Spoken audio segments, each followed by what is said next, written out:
And welcome back to coverage here at Pro Tour Murders at Karlov Manor. Marshall Sutcliffe with Mani Davudi. We're in Chicago, Illinois, and we're also in the quarterfinals here on Top 8 Sunday. Thank you so much for joining us. We really appreciate it as we're watching some Pioneer today. Now we're going to come into our second quarterfinal match here. Let's take a look at the bracket, see how things look from a big picture perspective. We just saw Seth Manfield advance to the semifinals over Jean-Emmanuel Duprat. We're going to be watching the top part of that bracket there, Sam Pardee versus Mingyang Chen, and then we'll be bringing you the other quarterfinal matches next round as well.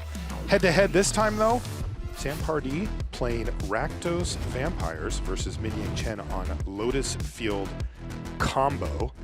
And yeah, I mean, Sam, he's got a long and illustrious career there, and Mingyang Chen, you see this is his first top finish. Take a look at Sam Pardee's list. This is a breakout deck of the tournament, and it is Rakdos Vampires. We just saw it in the hands of Seth. Yeah, this is the Channel Fireball deck. It has the best performance in Pioneer this weekend across all of the decks that were played by more than 2 people. So really impressive 60%-ish win rate, and pretty good in the matchup as well. It was very favored. Sam has already beat Lotus Field combo once this weekend. So the powerful combination of the disruption in the main deck as well as the sideboard tools give you a bit of an edge. Take a look at the Lotus Field combo deck here from Mingyang Chen. This is a known quantity in Pioneer. Yeah, this is the only deck to repeat from last year's Pro Tour Top 8 to this one, so a constant in the format, 2 copies in this Top 8, and really extremely powerful once you get going. A little weak to interaction, but when you have Lotus Field and Thespian Stage and have access to all that mana, things really get out of control. Now, as we come in, we're actually going to be joining in Game 3. That means that the first 2 games have already happened and the players have also sideboarded. You may be wondering what happened in the first 2 games. Well, Mingyang Chen beat Sam about 6 minutes apiece for the first 2 games and is up 2 games to 0 as we come in. So if we're going to see anything exciting here, it's going to be a big comeback from Sam Pardee. Otherwise, Mingyang Chen is going to complete the task and move on to the semifinals in short order. Yeah, Mingyang, this is not the first time he has done this, because yesterday in the last round of Pioneer playing for Top 8, he beat Luis Scott Vargas in 2 quick games to lock up his spot in the Top 8. And post-board, the dynamic of the matchup changes because Sam gets access to arguably the best card against Lotus Field combo in all of Pioneer, Damping Sphere. Sam has 3 copies of Sphere in the sideboard. Those come in. Now, Lotus Field a little better against Sphere these days because they got access to Archdruid's Charm. That goes alongside your Boseichus, which you can tutor for. So a lot of ways to answer a Damping Sphere, which Sam doesn't even have here. But that is the best game plan that you have as Vampires against this Lotus Field combo deck. Perhaps, oh, there's a Damping Sphere in hand now for Pardee, but perhaps digging for lands. You see he had the Smuggler's Copter on turn 2, turn 3. He does have the Dusk Legion Zealot. It gets in, but no 3rd land drop. No 3rd land drop, and Chen has sort of everything. I saw Lotus Field a stage 2 hidden strings. I think the only thing really missing from his hand right now is access to draw spells, no Pour Over the Pages, no Impulse, so the ability to just Sylvan Scrying here, then play a Lotus Field and be ready to combo off with anything next turn is definitely there for Chen, which means Sam has to prioritize getting Otawara down, getting Damping Sphere down here, and I think that may be the reason that Chen is looking to go get Otawara here. And here's the cool thing. If Chen just goes play Lotus Field here and then pass with Satyr, if Sam goes Damping Sphere, Chen can go untap Lotus Field right now, then float 3 green mana in response to Damping Sphere. Sphere resolves, I'll Archmage Charm it. And that's exactly what he did. Now, interestingly, Sam Pardee, if he can find a land here, does have a pretty stacked hand, including Duress and Thoughtseize, I believe. I think that was Hive. That comes into play tapped. Oh, that's brutal. It was a land, which is, of course, what he's looking for. Now, could he use this hand disruption to try to clear the way for a Damping Sphere, maybe if Mingyang Chen can't go off next turn? I think he has to.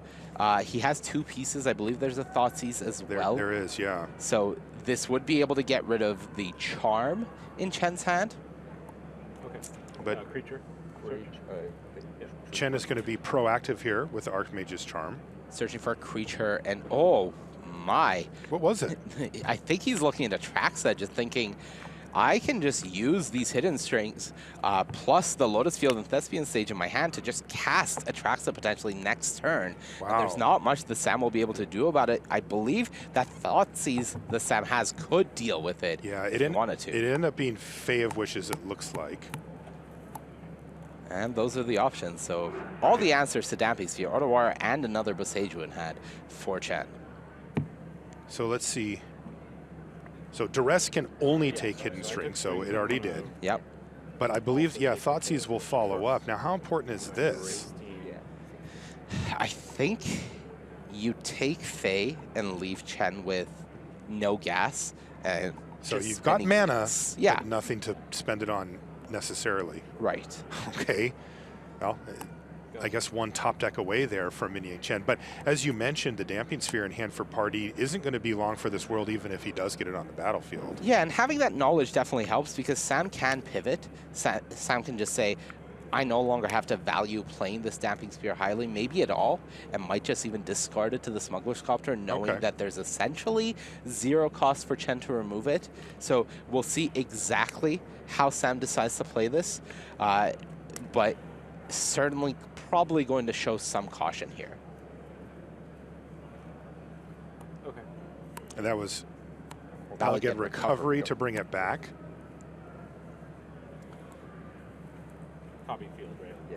Chen doing a bit of shortcutting there, played the Thespian stage, used the Satyr, never actually untapped the Lotus Field, but that was what was happening, and immediately used the stage to copy field. So now 2 copies of the powerful land, and if really, for Seth, just needs to shut those off, ideally permanently, but that's not really going to happen if he wants this game to proceed. Okay, here's Thoughtseize, and Chen has left up his hand for us as well, which is kind of nice. There's a Damping Sphere. At least does this force Chen to spend some mana to do something about it? Well, the thing is, right now, both Lotus Field and Thespian Stage do not tap for any colored mana. They're both Lotus Fields now. Correct, but with that draw of the Botanical Sanctum, now Chen has access to blue or green. So that was nice. that was a pretty great draw. Kind of either one of those answers now just got unlocked with that.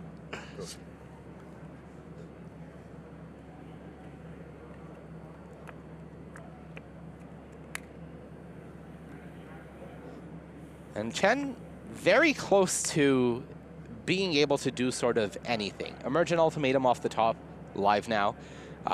Lear would be pretty decent. There's quite a few tools with that Valged recovery in the graveyard as well. Really just hoping to find some piece of gas. Pour over the pages would be fantastic. As things stand, just spinning wheels. Can this copter go the distance? It's gone quite a ways already, and as soon as Sam can get 2 more lands and get a Hive online, a Blood Tithe Harvester here would add 3 more damage to the board. So I think certainly the clock is on for Chen. And there it is, Blood Tithe Harvester.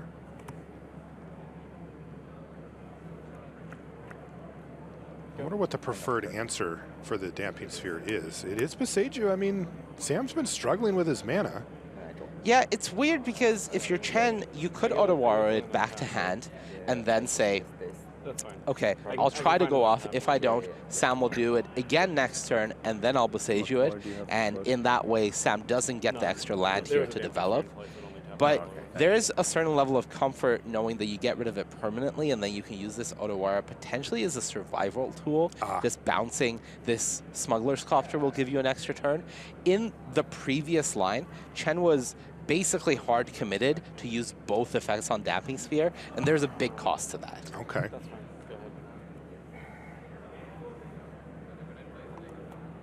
All right. Chen's up 2 games to 0 right now. Mana Symbol's coming out. Uh-oh. Mana Symbol's coming out. This could be Chen advancing. Oh, yeah. It's pour on the pages. It never misses. Emergent Ultimatum. Oh, we might be done here. Uh-oh. Uh-oh. And he's moving very quickly as Mingyang Chen. Oh, yeah. Okay. I think we are done here.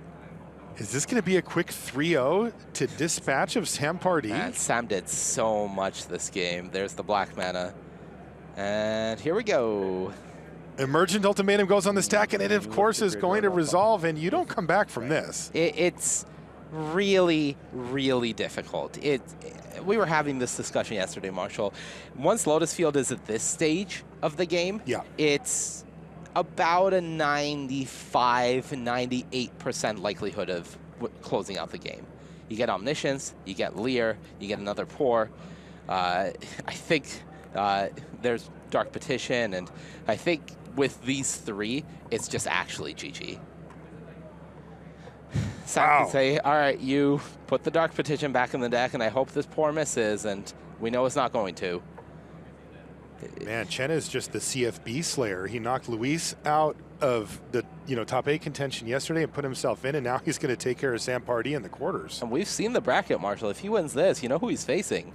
He's just facing Seth Madfield. Are you serious? That's right. He could go CFB Vampires into top 8, into the semis, into the finals potentially. It's incredible. All right. And wasn't this supposed to be a good matchup for Vampires? By the numbers, it's pretty good, but not against Mingyang Chen. No, he really has their number.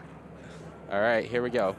He's going to play Impulse now. Mingyang, please keep your graveyard on the playmat. Okay.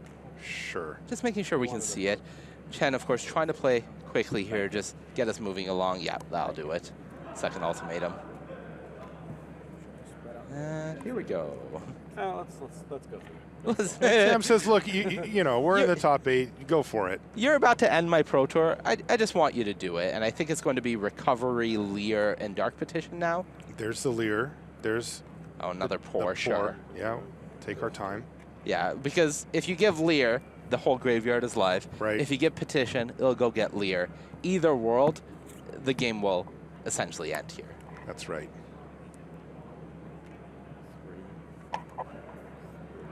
I don't know if Sam has a Bitter Triumph in hand. That would be an answer to the Lear, potentially. But of course, a Valid Recovery would just get it back if Chen is able to go find that. So maybe that is the final hope here for Sam Pardee. Is I think there is a Bitter Triumph in hand.